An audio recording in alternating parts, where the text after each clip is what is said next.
Welcome to our second module of the VP Culture System. This module is called Emotional Science, and this is the first lesson.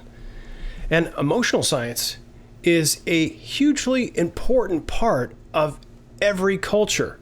Emotional science is a huge part of every leadership set of skills that you need to have. Why? Because it's all about valuing people.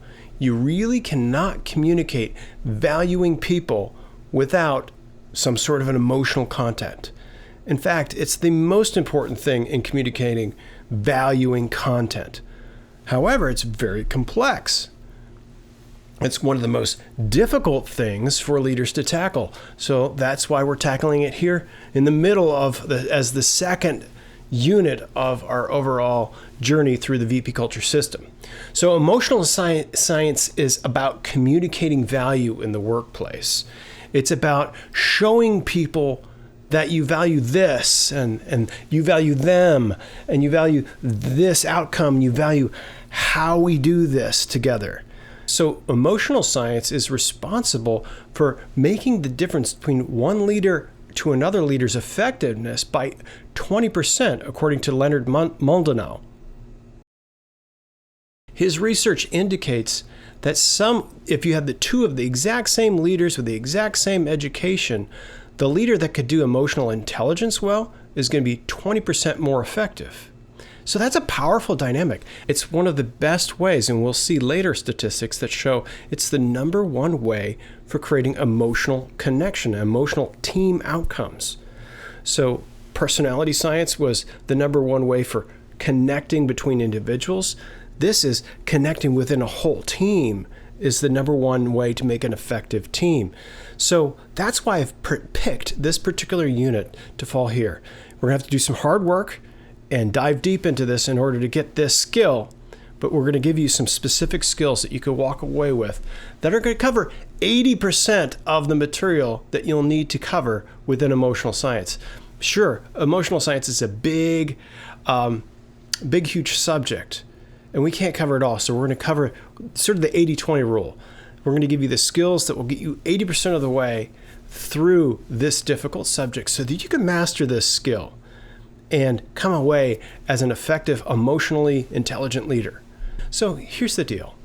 Now look at this leader. She's basically not showing you any emotional impact. She's not giving you any emotional feedback in what she's doing and how she's holding herself. Just very straight, and you don't know whether she's feeling happy or sad, and so that can be confusing for people. So without emotions, we're not able to function within the workplace or in life, really. So I'm going to show you another woman, and you could see what a difference an emotional expression and emotional communication makes in the way that she carries herself. So as you approach her, you're seeing her, but then she turns to you and engages with you emotionally. See what a difference that makes? Just having that difference in the way someone's face looks, it's tremendously different in the way things appear. It's tremendously different in the way that we engage with people. So it's critical that we learn these skills so that you can really engage with people, so that those people can in turn engage with each other. And when everyone on your team has these skills, it's a game changer completely. So that's why we're going to give you these skills, and not only give these skills to you as a leader, but give you vocabulary and specific techniques that you can bring into your culture so that you can broaden the discussion, and so that this becomes a way of conveying this throughout your organization. That's what culture does. It's a way of meta leading the entire organization through specific concepts, languages, behaviors that you all do and you all understand, so that you don't have to explain them. We all function in this way. That's what a culture does. It gives you uniformity of behaviors, uniformity of language, uniformity of values. So we're going to actually create what I call an emotional current, which creates culture. So that's why emotional science is so critical for this foundation. So emotion and motivation. So these are two words that we have within our English language, and they come from the Latin, and it says emotione, is how they say it in the Latin, and motive. They're both from the Latin root word to move. You're moving people. You're taking your energy and you're moving people. So we're going to talk about the energy that emotion brings to life and to work. So obviously work is all about moving things, energy, moving forward. So it's not actual woo-woo energy. It's actual neurons that fire electrical signals. If you're working in the knowledge industry, we've got to move those neurons and motivate the brain. The body functions on actual chemical energy. So when you run out of that, you don't move. And our bodies are basically tuned to actually make us to move towards something or away from something. When something is emotionally positive, drawing us in, we engage with energy, we engage with joy and vigor and attention. And we focus on that and we move towards it. When something seems dangerous or emotionally negative, we move away or we try to push it away. We use our energy to keep it away. So you can see how emotions are the pivot point of whether we're going to move towards things with our energy in a positive way or move away or push it away with our energy, or maybe even shut down, which is what the majority of people do within the workplace. They just shut down. So, emotion and motivation. Now, emotion and values. So this is kind of critical as well. The very deepest things of what you believe and think are going to be controlled by values.